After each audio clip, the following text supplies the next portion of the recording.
வணக்கம் மக்களே. இன்றைக்கி நம்ம செய்ய போகிறது தேங்காய் பால் ரவை பணியாரம். அதுக்கு தேவையான பொருட்கள் தேங்காய் பால் அரை முடி எடுத்து அது பால் எடுத்து வச்சுருக்கேன். ரவை 3 கப்பு இதோட அளவில்.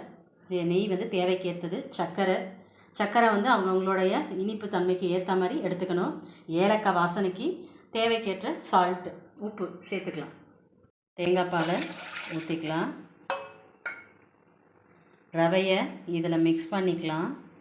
மிக்ஸ் பண்ணிக்கட்டும். இப்போ இதோடையே சால்ட்டு ஒரு பிஞ்சு சால்ட்டு சேர்க்குறோம். அது எதுக்குன்னா நம்மளோட சுகரை வந்து கரெக்டாக அந்த கொடுக்கறதுக்காக ஸ்டேஜு. இப்போ இதோட 3 கப்பு ரவை சொல்லியிருந்தேன்.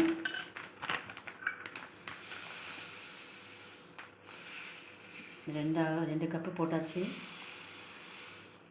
3 கப்பு போட்டாச்சு. இப்போ இதை நல்லா இப்போ ரவையை ஊற்றியாச்சு.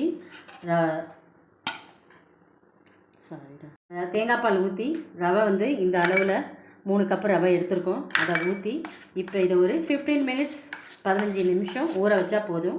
இதோட இந்த ஏலக்காவையும் போட்டு சால்ட்டும் போட்டு ஊற வச்சாச்சு. இது ஒரு 15 நிமிஷம் மூடி வச்சுருவோம் தட்டு போட்டு. சரிங்களா? இப்போ வந்து ரவையும் பாலும் நல்லா ஊறிடுச்சு. இப்போ நம்ம சர்க்கரையை போட்டு கலக்கணும். சர்க்கரை வந்து பார்த்துட்டு போட்டுக்கோங்க. ஏன்னா சுகர் பேஷண்ட்டும் ஒன்றும் சாப்பிட்லாம். நார்மலாக சர்க்கரை போட்டுக்கிட்டான். சர்க்கரையை போட்டு மிக்ஸ் பண்ணிக்கிட்டு, ரொம்ப மிக்ஸ் பண்ணாதீங்க, ரொம்ப தண்ணி ஆகிடும். கொஞ்சம் திக்காக இருந்தால் தான் அது நல்லாயிருக்கும் டேஸ்ட்டு. ஓகே, இப்போ வந்து ரவையை கலக்கிட்டோம். இப்போ வந்து நெய்யை ஆட் பண்ணுறோம். நெய்யை இப்போ பணியார சட்டியில் போட்டாச்சு. இப்போ நம்ம ஒரு ஸ்பூன் அளவில் அதில் ஊற்றணும். இப்போ இது ஃபுல்லாகவே நம்ம ஊற்றிடலாம். ஸ்டார்ட். ஓகே மக்களே, இப்போ நம்ம அந்த பணியார சட்டியில் ஊற்றியாச்சு மாவை. இது ஒரு 5 மினிட்ஸ் கழித்து திருப்பி போடுவோம். இப்போ வெந்துருச்சான்னு பார்த்துருங்க. செக் பண்ணி பார்த்ததுக்கப்புறம் எல்லாமே நீங்கள் வந்து திருப்பி போடலாம்.